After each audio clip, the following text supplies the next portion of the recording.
এটি হচ্ছে হাবাসপুর খেয়াঘাট।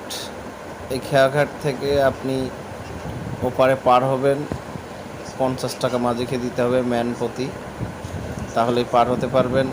পার হয়ে আপনি পাবনা টাউনে যেতে পারবেন, বিভিন্ন জায়গায় যেতে পারবেন আর কি। পদ্মা পাড়াপাড়ের জায়গা, একটি একটি নাম করা খেয়াঘাট। অবশ্য এখন বিভিন্নভাবে বিভিন্ন দিক দিয়ে মানুষ পারাপার হয়ে থাকে।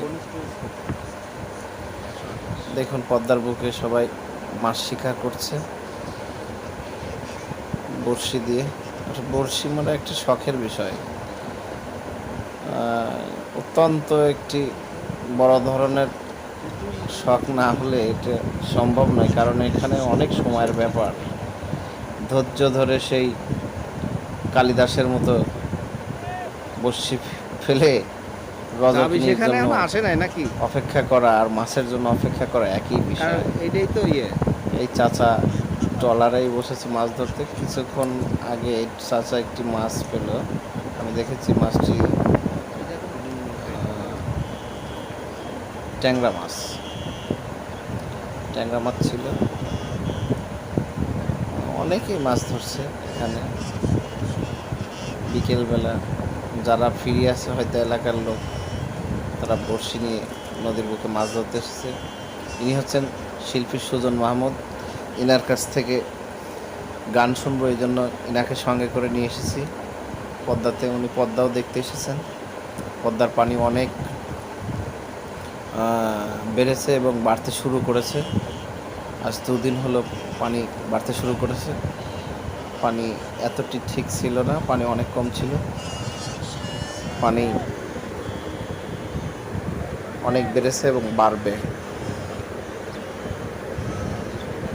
বড়শি ফেলে চুপচাপ বসে আছেন শিকারী মাছের আশায়। এটা দেখছেন পদ্মার বুকে মাছ মারার খরা। আসলে যখন খরাটি যেখানে রয়েছে অবস্থান, আসলে ওই অতটুকুই ছিল পানি, এই জন্য খরাটি ওইখানে এভাবে রয়েছে। স্রোতের বিপরীতে খরা দিয়ে কি মাছ পেলেন চাচা? এই নদীতে দেখলাম পিয়েলি মাছ, চিংড়ি মাছ এবং বেলে মাছ, এই 3টে মাছ অনেক বেশি পাওয়া যাচ্ছে।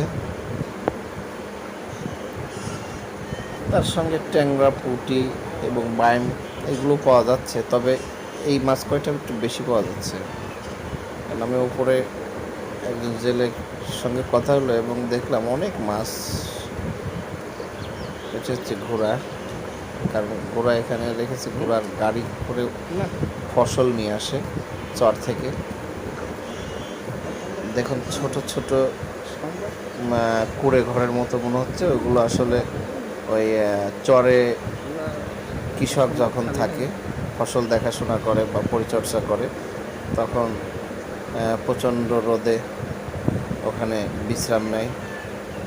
আবার বৃষ্টি এলেও বিশ্রাম নিতে পারে, বিভিন্ন সময় আর কি বিশ্রাম নিয়ে থাকে। দেখুন ওই পাশটা দেখা যাচ্ছে। ভিডিওটা নাটের সম্পূর্ণ দেখবেন, শেষের দিকে ভালো কিছু দেখতে পাবেন। দেখুন সবচেয়ে মজার যে বিষয়টি পদ্মাতে, সেটি হলো এই বাদাম সিজনিং বিষয়। এই সিজনিং ফসল যে বাদাম আমরা টাউন বাজারে খেয়ে থাকি, সেই বাদাম দেখুন, বাদামটি দেখুন।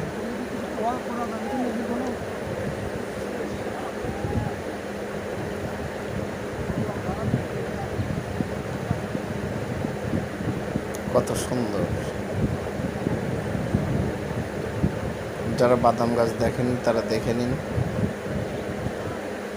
বাজারঘাটে তো বাদাম কিনে খান, কিন্তু সেটা কিভাবে হয়, গাছের শেকড়ে হয় না উপরে হয়, এটা অনেকেই জানেন না। এটা শেকড়ে হয়। আজ দেখালাম শেকড়ের ঝোপায় ঝোপায় ধরেছে বাদাম। এখানেও সবাই মাছ শিকারের জন্য লাইন দিয়ে বসেছে। সেগুলো অত্যন্ত শখের বিষয়। দেখুন মুরব্বী লোকগুলো মাছ ধরতে বসেছে, ঠিক সন্ধ্যার আগ মুহূর্তে তারা তার বাড়ির খাওয়ার মাছ ঠিকই ম্যানেজ করে নিয়ে যাবে এখান থেকে।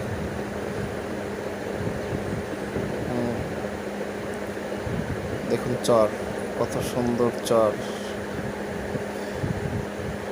আসলে চরে কিন্তু এখন বাড়িঘর করলেও মনে হয় বসত করা যায়, কারণ চর তো আমার মনে পড়ে না, না না সরি, চর ডোবে, এই চরটি ডোবে, এটা হাবাসপুরের সামনের যে চরটি, এটা এই চরটি ডুবে যায়,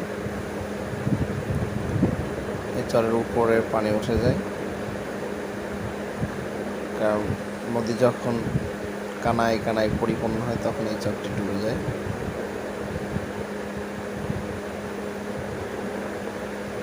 চরে ফসল আর ফসল, চরে ফসল খুব ভালো হয়। দেখুন মনে হচ্ছে এখানে মাছ, হ্যাঁ ধরতে পারে হয়তো বা, ধরতে পারলে না, মাছ দেখা যাক। দেখুন বাদাম, কত বাদাম, ছোট্ট একটি নৌকায় কত বাদাম, ওইটা পার হয়ে গেল দেখছি, ঘোড়ার গাড়ি পার হয়ে গেল। যারা পদ্মার এই সৌন্দর্য দেখেন নাই তারা দেখুন, আপনাদের আরও দেখাবো আশা করি।